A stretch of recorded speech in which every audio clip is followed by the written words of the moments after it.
তারেক ভাইয়া প্রধানমন্ত্রী তারেক উনি কি আবার সেই চাঁদাবাজির যুগে ব্যাক করছেন নাকি?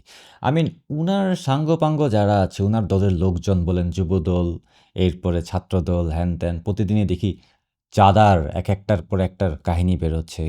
কখনো সিসিটিভি ফুটেজে, কখনো গোপন ক্যামেরায় ধারণ করা, আর কখনো ওপেনলি একেবারে যেখানে সেখানে চাঁদা চাইছে। গতকাল দেখলাম কই জানি ওই যে চাঁদা চায়, চাঁদা না দিলে বেডরুমে ঢুকে কি জানি মেরে ফেলবে স্ত্রী সন্তানকে, এ ধরনের হুমকি-ধামকি দিচ্ছে।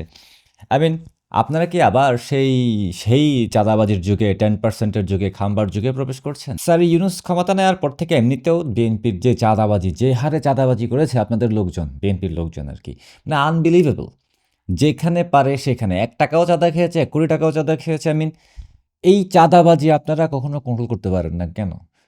ওয়াই? আপনাদের কি এটা কি রক্তের মধ্যে মিশে আছে? কতদিন চাঁদাবাজি করে বেড়াবেন? আর চাঁদাবাজি যে করছেন বাংলাদেশের সাধারণ মানুষকেই তো ঘায়েল করছেন। আপনারা কি তারেক ভাইয়া কি আসলে কোনো দলের উপরে কোনো কন্ট্রোল আছে? যদি কন্ট্রোল থাকতো, আপনি যেভাবে চাঁদাবাজি নিয়ে বড়, বড় লেকচার মেরেছিলেন ক্ষমতার সময় বা আগে, বা দুর্নীতি নিয়ে অ্যান্ড অল দ্যাট, কথার সাথে তো কাজের কোনো মিল নাই। চাঁদাবাজি তো থামাইতে পারেন। তো মাঝে মধ্যে আমার মনে হয় যে তারেক ভাইয়া, তারেক সাহেব, আপনার আসলে দলের লোকজনের উপর বা তৃণমূলের নেতাকর্মীদের উপর খুব একটা কন্ট্রোল নাই।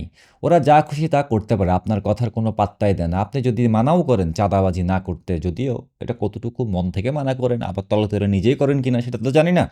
কিন্তু এখন অবস্থাদৃষ্টে মনে হচ্ছে যে চাঁদার ভাগ তো ঘুরে ফিরে আপনার কাছে বা আপনার উপরের সারির নেতাদের কাছে পৌঁছাচ্ছে। আদারওয়াইজ এগুলি স্টপ হবে না কেন? একটা আপনাদের ব্র্যান্ড নেইমের সাথে, বিএনপি বলেন, তারেক জিয়া বলেন, তারেক রহমান বলেন, এই নামগুলির সাথে কিন্তু চাঁদাবাজি এই জিনিসটা ওতপ্রোতভাবে জড়িয়ে আছে। একটা ইমেজের ব্যাপারও আছে, রাইট? বিএনপি মানেই চাঁদাবাজ, তারেক রহমান মানেই চাঁদাবাজ, এরকম একটা মিথ বলব না, এটা তো অ্যাকচুয়ালি ট্রু। এগুলি তো দেখে আসছি আমরা। অনেকেই দেখে নাই। এখনকার গেঞ্জি-মেঞ্জি, জেনজি যারা আছে তারা হয়তো দেখে নাই। বাট আমরা তো দেখে আসছি চাঁদাবাজির কত প্রকার ও কী, কী আপনাদের মাধ্যমে। এবং দুর্নীতিও দেখে আসছি একেবারে পরপর ৫ বার বিশ্ব চ্যাম্পিয়ন হওয়া হতে শুরু করে হাওয়া ভবন, এগুলি সবই আমরা খেয়াল করে আসছি। So end of the day, since আপনি ১ম বারের মতো প্রধানমন্ত্রী হয়েছেন, এবং এটা কি আপনার দায়িত্বের মধ্যে পড়ে না যে নিজের দলকে বা নিজেকে সেই ইমেজ থেকে, চাঁদাবাজ ইমেজ থেকে বের করে আনার?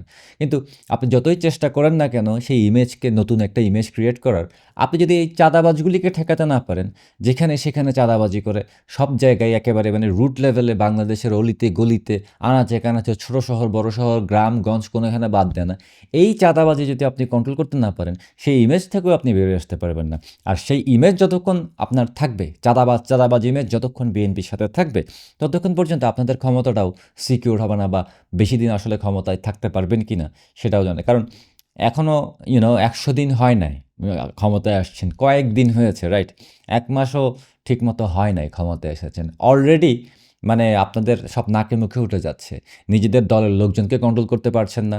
তারা হত্যাযজ্ঞ চালাচ্ছে, আওয়ামী লীগের নেতাকর্মীদের মারছে।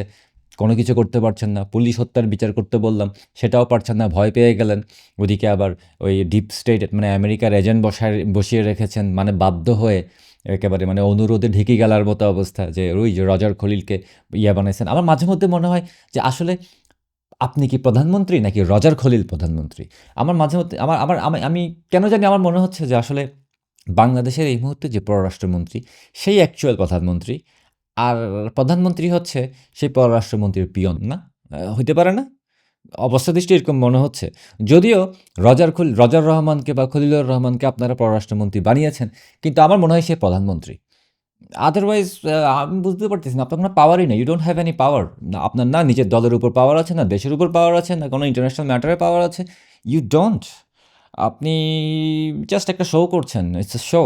আপনি একটা একটা একটা শো এর মধ্যে আছেন। আপনাকে বসানো হয়েছে।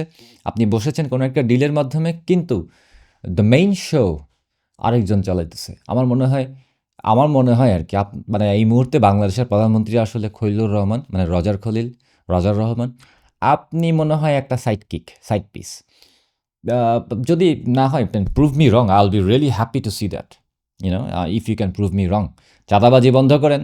আওয়ামী লীগের নেতাকর্মীদের যারা বিনা অপরাধে জেলের ভিতরে আছে ওদেরকে ছেড়ে দেন। পুলিশ হত্যার বিচার করেন। সাংবাদিকদের জেল থেকে বের করে দেন।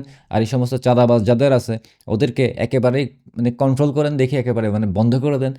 তাহলে বুঝবো যে আপনার একটা কন্ট্রোল আছে, আপনি বাংলাদেশের প্রধানমন্ত্রী। আদারওয়াইজ আপনি একটা সাইডকিক।